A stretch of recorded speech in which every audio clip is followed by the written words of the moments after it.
WhatsApp దీని గురించి స్పెషల్గా చెప్పాల్సిన అవసరం లేదు. వాట్సాప్ లేకుండా లైఫ్ స్టార్ట్ అవ్వదు, ఎండ్ అవ్వదు.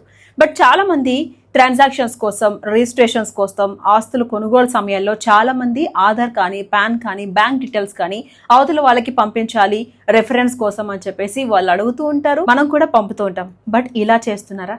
అయితే కోరి కోరి మీరు రిస్క్ తెచ్చుకున్నట్టే అంటున్నారు ఎక్స్పర్ట్స్. ఎందుకంటే వాటిని అవతల వాళ్ళకి పంపించినప్పుడు వాటి అవసరం అయిపోయాక మీరు అలా వదిలేయడం వల్ల వాళ్ళు అక్కడ డౌన్లోడ్ చేసుకుంటారు, వాళ్ళ ఫోన్లో అలా ఉండిపోతాయి, బ్యాకప్ అవుతాయి, సేవ్ అవుతాయి. కాబట్టి ఎప్పుడైనా సరే వాళ్ళ ఫోన్ కానీ మీ ఫోన్ కానీ హ్యాక్ అయితే ఈ డీటెయిల్స్ ఈజీగా సైబర్ వాళ్ళకి తెలిసిపోతుంది. సో వాళ్ళు ఎట్లా కావాలంటే అట్లా యూజ్ చేసుకుంటారు. సో ఇకపై వాట్సాప్లో అవతల వాళ్ళకి ట్రాన్సాక్షన్ చేసేటప్పుడు కానీ, అవతల వాళ్ళకి డాక్యుమెంట్స్ పంపించేటప్పుడు కానీ 1-2 సార్లు చెక్ చేసుకోండి. ఎందుకంటే మోసం చేయాలి అన్న ఉద్దేశం మీ డీటెయిల్స్ అడిగే వ్యక్తికి లేకపోయినా ఎప్పుడైనా సరే వారి డివైస్ లేదా వాళ్ళ ఫోన్ పోయినప్పుడు లేదా వాళ్ళ ఫోన్ హ్యాక్ అయినప్పుడు మాత్రం మీ డేటా కూడా దుర్వినియోగం అవుతుంది అనే మాటను గుర్తుపెట్టుకోండి. సో అందరికీ వీడియో షేర్ చేయండి, వాళ్ళని కూడా జాగ్రత్తగా ఉండమని చెప్పండి. ముఖ్యంగా లావాదేవీల విషయంలో బ్యాంక్ అకౌంట్స్ని వాట్సాప్కి లింక్ చేయొద్దు అని చెప్తున్నారు ఎక్స్పర్ట్స్.